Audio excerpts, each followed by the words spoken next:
سوال یہ ہے کہ نوجوان نسل کو سیرت النبی سے کیسے جوڑا جا سکے تاکہ ان کے دلوں میں جو ہے نبی کریم صلی اللہ علیہ وسلم سے محبت پیدا ہو جائے.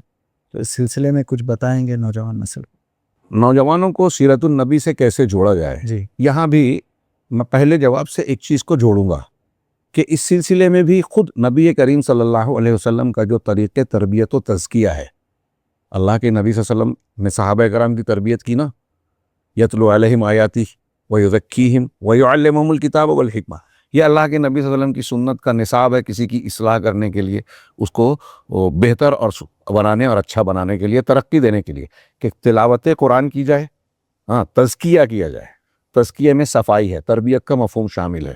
ہر گندی چیز دل سے صاف ہو، اچھی چیزیں دل میں آ جائیں، عمل میں آ جائیں.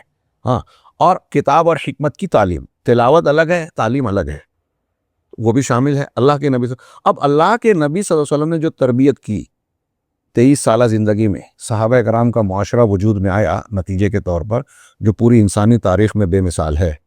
غیر مسلموں کو بھی 100 کے مصنف سے لے کے متعدد لوگوں کو اعتراف ہے کہ نبی کریم صلی اللہ علیہ وسلم نے انسانی تاریخ کا جو دھارا موڑا، جو انسانیت پر اور پوری دنیا کے انسانوں پر جو اثر ڈالا، دنیا میں کوئی اس کی مثال نہیں ہے.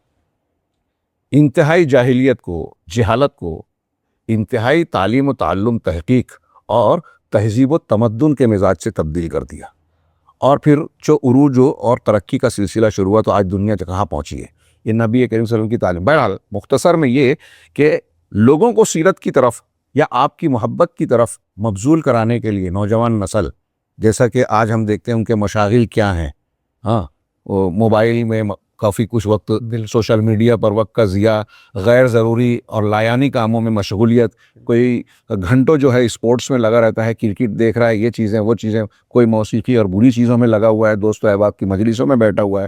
تو اس کے لیے ان چیزوں کی اصلاح کے لیے ضروری ہے، میں نے اشارہ کیا نبی صلی اللہ علیہ وسلم کی تربیت کا جو نبوی طریقہ ہے اور صحابہ نے جس کو اختیار کیا اسی کو ہم اختیار کریں. تربیت کیسے ہو تو میں چند نکات کوئی تفصیل کے بغیر انتہائی اختصار سے کہوں کہ تربیت کے لیے سب سے پہلے قرآن سے جوڑ کر اللہ تبارک و تعالیٰ پر ایمان اور توحید پر محنت کی جائے. توحید سب سے زیادہ اچھی تربیت کرتی ہے. اللہ کا ڈر ہوگا تو آدمی گناہ سے بچے گا، اللہ سے محبت ہوگی تو نیکی کرے گا، اللہ سے امید ہوگی تو اللہ کے دین کی طرف پلٹے گا، اللہ پر توکل ہوگا تو بہادری آئے گی. اس طریقے سے توحید پر محنت کی جائے، معرفت رب، توحید اور عقیدے اور ایمان پر محنت کی جائے.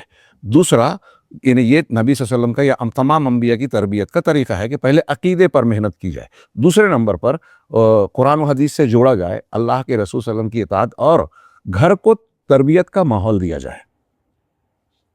لوگوں کے سامنے ایسی چیزوں کو پیش کیا جائے، اپنی مشغولیت اختیار کی جائے جو مفید ہو.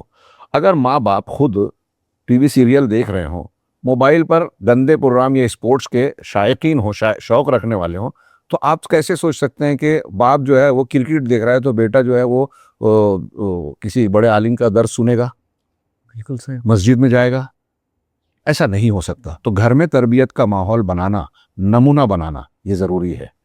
پھر اللہ کے نبی صلی اللہ علیہ وسلم کی سیرت سے، جیسے پہلے سوال میں تھا کہ اس سے کیسے لگاؤ جائے، ایک چھوٹے بچوں کو کہانی سننے کا بڑا شوق ہوتا ہے، اور اس کے لیے لوگوں نے کتابیں لکھی. کیا کیا کرتے ہیں آج کل، ایک سازش اور منظم طریقے سے کارٹون بنایا جاتا ہے. ہمارے گھروں میں پرانا ایک طریقہ تھا، وہ آج اختیار کرنے کی ضرورت ہے کہ اللہ کے نبی صلی اللہ علیہ وسلم اور صحابہ کرام کی سیرت کے واقعات سنائے جائیں، انبیاء کے قرآنی واقعات سنائے جائیں. اس کا بہت ہی مثبت اور اچھا اثر پڑتا ہے.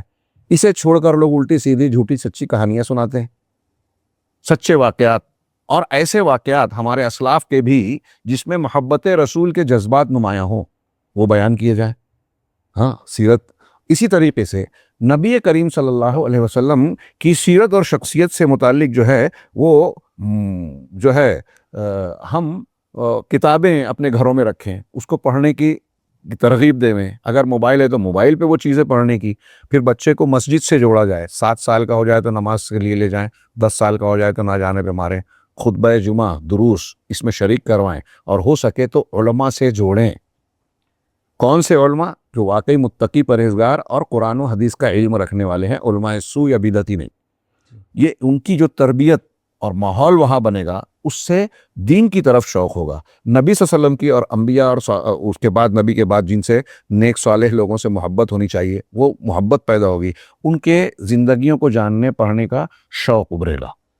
اچھے استاذ کا ہو سکے تو انتظام کیا جائے، اچھا مدرسہ اختیار کیا جائے، اور ان ساری چیزوں کے ساتھ جو ایک انتہائی ضروری چیز ہے کہ بری صحبت سے بچایا جائے۔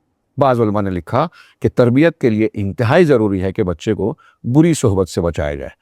اچھی صحبت ہو تو اصحاب کہف کا کتا بھی کرامت والی لمبی نیند 300 سال کی عمر پایا، بری صحبت ہو تو نبی کی بیوی حضرت لوط کی بیوی بھی عذاب کا شکار ہوئی قوم کے ساتھ۔